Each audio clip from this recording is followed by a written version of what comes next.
ये वीडियो उन सभी लोगों के लिए है जिनके एग्ज़ाम बहुत जल्द ही चालू होने वाले हैं। इसमें मैं बहुत क्रिस्प पे कुछ ऐसी चीज़ें बताऊंगी जो आपको ज़रूर से ध्यान रखनी है to ensure that you do not panic at the last moment. Hi everyone, my name is Titiksha and welcome back to my channel. I'm not keeping the intro very long because the sole purpose of this video is to give you some tips that will help you during these 15 days of your CA exams. First one है, जितना भी syllabus हुआ है काफ़ी है. If you've done 80 to 85% of the syllabus, be rest assured you are in a good shape. 100% syllabus करना ज़रूरी नहीं है और ज़रूरी होता भी तो वो 3 महीने पहले की बात थी। आज जब आपके एग्ज़ाम 2 दिन बाद है, अगर 80 to 85% सिलेबस हुआ है, so focus on revising that 80 to 85% and बाकी के 20% को भूल जाओ। अभी लास्ट मोमेंट कोई भी नया टॉपिक मत उठाना, इससे तुम्हें सिर्फ पैनिक होगा और कुछ भी नहीं होगा। एंड ट्रस्ट मी, अगर तुम वो 80 to 85% सिलेबस को अच्छे से रिवाइज कर रहे हो, that is all you need. Number 2, prioritise when revising. जब तुम अपना 1.5 डेज में रिविजन कर रहे हो, do not pick any topic randomly. You should know तुम्हें कौन सा पहले करना है और कौन सा लास्ट में, क्योंकि देर इज अ चांस कि लास्ट वाला शायद रह जाए because of the time crunch. But when you prioritise, you will make sure कि जो लास्ट वाला रह रहा है वो इतना इंपॉर्टेंट नहीं है, या फिर अगर है तो तुम्हें बहुत अच्छे से आता है, because that is why it is last in your priority list. जब तुम आते हो अपने एग्जाम देके, सो 2 से 5 एग्जाम देके वापस आए, उस दिन पे तुम बहुत थके हुए होंगे, बट उस दिन कुछ तो पढ़ना पड़ेगा। So pick up topics which are easy to understand, which you know and which are short plus which are important.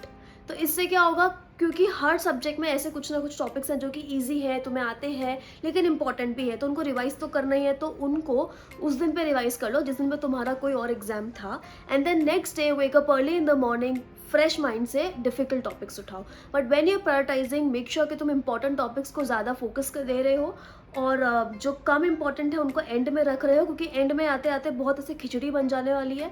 And वो बन जाएगी, वो सबकी होगी, that is not just you. वो मेरे साथ भी हुआ था, वो रैंकर के साथ भी हो रहा है, वो सबके साथ हो रहा है। तो वहाँ पे पैनिक मत करो कि एंड में आते आते तुम ऐसे समझ ही नहीं आ रहा है कि क्या हो रहा है, because it is normal, so it's not just you. Third is please please please stay hydrated, eat good food, eat dry fruits. जब लंच डिनर कर रहे हो उसको थोड़ा सा लाइट रखो, डज नॉट मीन भूखे पेट रहना है, but don't over eat, it will make you sleepy. पानी पियो बहुत सारा, जूस पियो बहुत सारा। Do not panic. पैनिक करने से जितने भी तुम्हारी मेहनत थी पिछले 3-4 महीने की, सब बर्बाद हो जाएगी। Do not panic.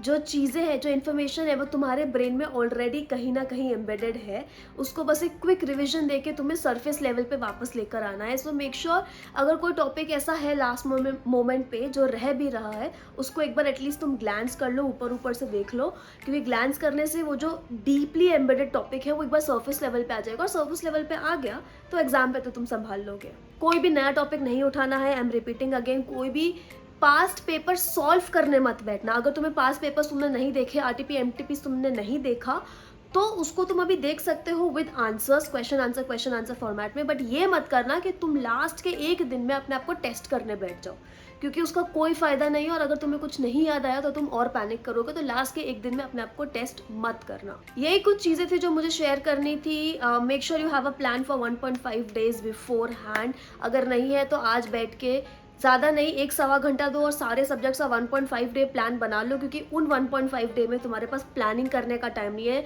All you have to do is execute. That is it from my end and I wish you all the best. Please believe in yourself. Please believe in yourself. Trust रखो खुद पे, खुद की मेहनत पे। इतनी मेहनत करी है, वेस्ट नहीं जाएगी। But you have to make sure कि ये लास्ट 15 दिन में अगर तुम दोनों ग्रुप दे रहे हो, या लास्ट 7 दिन में अगर तुम एक ग्रुप दे रहे हो, तुम पैनिक ना करो। वो तुम्हारे हाथ में। अगर तुम पैनिक कर गए तो चीज़ें हाथ से जा सकती है। तो पैनिक मत करो, टेक डीप ब्रेथ। एग्जाम शुरू होने के 15 मिनट पहले, 15-20 मिनट पहले, आधा घंटा पहले, जो भी तुम्हें ठीक लगे, बुक्स को रखो साइड में, बस डीप ब्रेथ्स लो, थोड़ा पानी पियो, डीप ब्रेथ्स लो, पानी पियो, आंख बंद करो, that is it. All the best, I hope you do great and you will do great, and या दैट्स इट, बाय।